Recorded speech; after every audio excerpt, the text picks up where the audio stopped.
Yo, check. Kamusta kayo? Kalit ng pinost kong video, no? Ano yung scale, yung ilaw.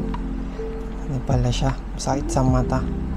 Sorry, hindi ko na rin napansin kasi na-enjoy na ako sa pagkikwento tsaka sa pagbro eh. Hindi ko napansin kung saan nakatutok yung camera. Bawi na lang ako. Sorry. So yun, gawa ako ng video kasi may napansin ako sa tubig. Kasi naka-alkaline yung tubig dito sa bahay. So pag nagpo-pour over ako, pansin ko mostly ng mga taste notes na mute. So medyo siya, negative positive naman palagi. So yung negative lang na napansin ko sa kanya pagka florals or mga sweet notes, yung mga binibigay ng beans, namamit siya more on acidity tsaka bitter taste yung lumalabas. Pero na positive note naman pagka nasa chocolatey side yung taste notes niya, mga chocolate, mga brown sugar, mga muscovado, mga plum, tapos ano pa ba, yung mga cocoa, mga milk chocolate, yun na-emphasize talaga niya yung lasa. So kung ganun yung taste notes, may enjoy mo. Para sa akin, okay gamitin yung alkaline pag ganun. Pero yun nga, kung hindi naman yun yung gamit mo or hindi naman yun yung taste notes ng beans ang gagamitin mo, parang sayang kapag baga na-mute siya ng tubig. So malaki din yung role ng tubig kapag ka mag-pro ka.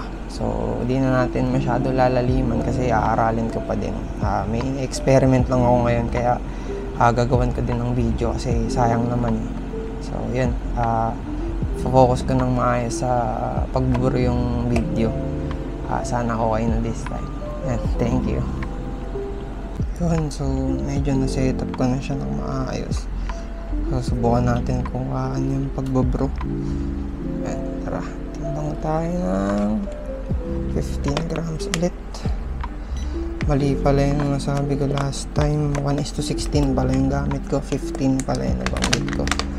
So pag ganun, pag 15 grams ng beans yung gamit ko, 240 ml of water yung equivalent niya. So kuha lang tayo ng 15 grams, 15.1. Ayan, sumobra 15 point something, 15.3, 15.2. Ayan naman, naging 15 sakto.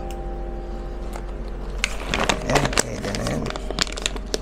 So yun, by next na video na gagawin ko siguro, i-discuss natin yung mga varieties ng beans. Doon tayo magsimula talaga. Tapos hanggang sa mapunta tayo sa brewing. Saling ko lang to sa burn ng grinder, tapos mag-grind tayo. Ayan, tapos habang nag-grind, pwede na natin sikasuhin pala muna natin tong V60 natin. Yan lang naman yung madalas kong gamitin. Yung timer, tapos yung Vario na V1, tapos yung grinder ko din ito. Wait lang, tanggalin ko yung handle. Ito, timer din to, chestnut. Actually, halos lahat ng equipments ko pang pour over, napanalunan ko lang to sa raffle ng Coffee Home Brewers. Shoutout sa CHU Fam, salamat. At yung nagagamit ako sa pagturo ngayon. So yun, isa din yun sa malaking dahilan bakit gusto kong magturo, magawa ng video na pagtitim sa ng coffee or related sa coffee. Kasi yung mga equipments na ginagamit ko, panalunan lang natin. So yun, gamitin natin siya sa sa magandang purpose na. Yun lang naman. So, anyway, habang nag-grind ako, nag-heat up na rin ako ng tubig. Same, 93. Tapos, titignan ko kung ano yung difference niya from last brew ko. Yung last brew naman, ang gamit ko na tubig doon, Wilkins distilled siya. Tapos bumili ako kanina ng bonus. Kasi yun, curious ako. Baka may pagkakaiba sila. Pagka ibang tubig yung ginamit. Though, pareho lang naman silang distilled. Tingnan natin. Tapos next time, gamit tayo ng tubig na yung mga sa water station ng neighborhood. Kasi yun, mas okay yun Parang based sa pagkakaintindi ko or sa observation ko, yung tubig, kapag masyadong mataas yung minerals, nakaka-apekto siya sa sa taste ng coffee. Yun, na ako, rinse na ako. Pero yun naman lagi, positive, negative naman lagi. May good, may bad. Kaya ma-enjoy mo pa rin siya. Yun nga lang, syempre, kung ano yung kagandahan ng beans na gamit mo, syempre binili mo yun binayaran mo. Hindi mo naman kumbaga pinagpaguran mo din yung pinambili mo dyan. So maximize or utilize natin yung ganda niya para mas ma-enjoy natin. So yun, huwag nyo lang kalimutan din pala pag nag-rinse kayo, huwag nyo kalimutan tanggalin yung tubig galing sa pinag-rinsan nyo. Kasi nung bago ako nagbo-brew, yun yung lagi kong mali. Hindi ko natatanggal yung water sa rinse. So, okay lang naman siya. Kasi malinis naman din yun. Galing din naman yun sa pinag-initan ng tubig Kaso kasi yung weight niya, kumbaga yung ratio, nagbabago. Ito, kuhanan ko din yung ginagawa ko sa upper part, sa bed niya, sa coffee bed. Taas ka na yung camera. Yan, ginagawa ko, binubutasan ko lang yung gitna niya gamit chopstick para lang makatulong sa agitation. Sorry, nanginginig yung camera. Kape pa more. So yan, di ko na makukuhaan yung pagbuhos kasi mahirap hawakan yung camera tsaka yung picture at the same time. Pero kuha na natin yung yung final pour. Ganun pa din, 240 split sa 60 per buhos. 0 to 30 seconds yung bloom niya. Tapos 10 seconds rest every tapos ng So depende yun, hindi naman katulad nung nakaraan, di ba? Nakapagbuhos ako, tapos ako 40. Tapos rest ako 50 seconds, buhos ako. Hindi siya consistent na magiging ganun kasi yun nga, nakadepende pa din yun sa bigat ng buhos nyo. So may factor din yung bigat ng buhos kasi makaka-apekto din siya sa bilis ng pag-brew nyo. So anyway, takal natin yan sa mga susunod na video. So yun, 93 na yung water. So pwede na tayo mag-start.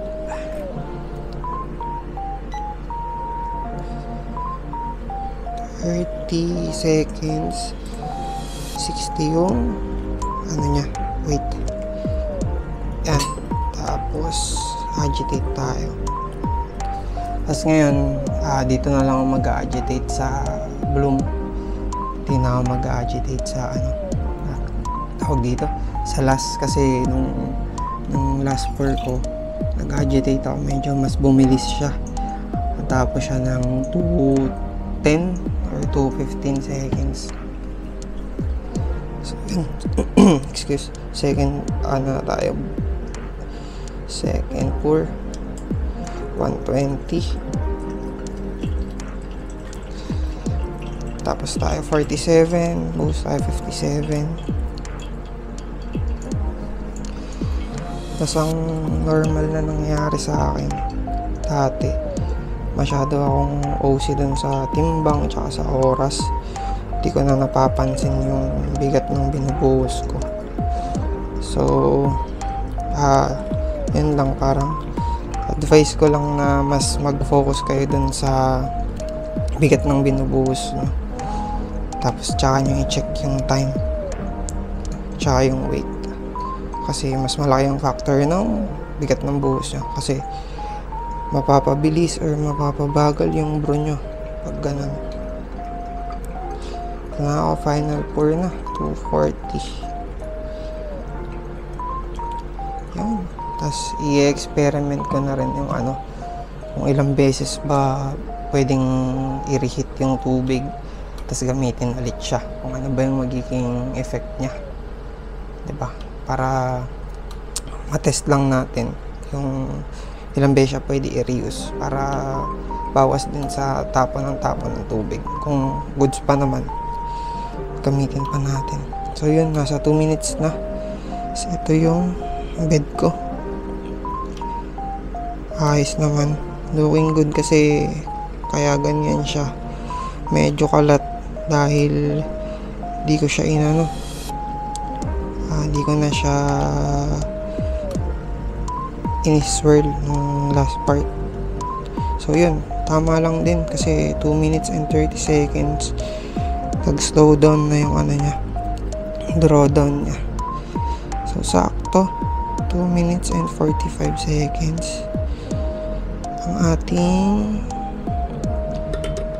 final. Wait lang, final drawdown.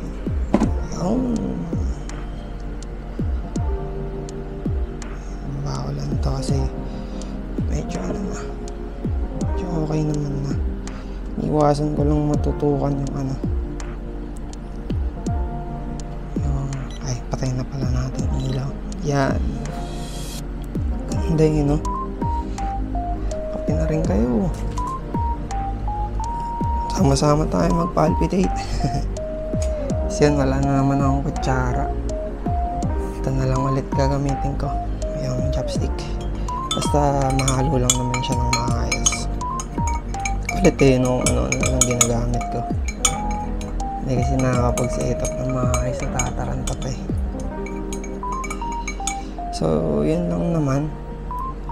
Tingnan ko lang kung ano yung difference. Tikman ko lang siya. So yun, tapos na. Makabawi lang sa unang video, pero matagal pa rin pala to. Kala ko medyo magiging mabilis. Ikot lang natin. Yan. So yan, tapos na. Salamat sa pagsama sa akin magtimpla ng kape. Yun lang, end ko na yung video. Thank you. Ingat kayo dyan palagi.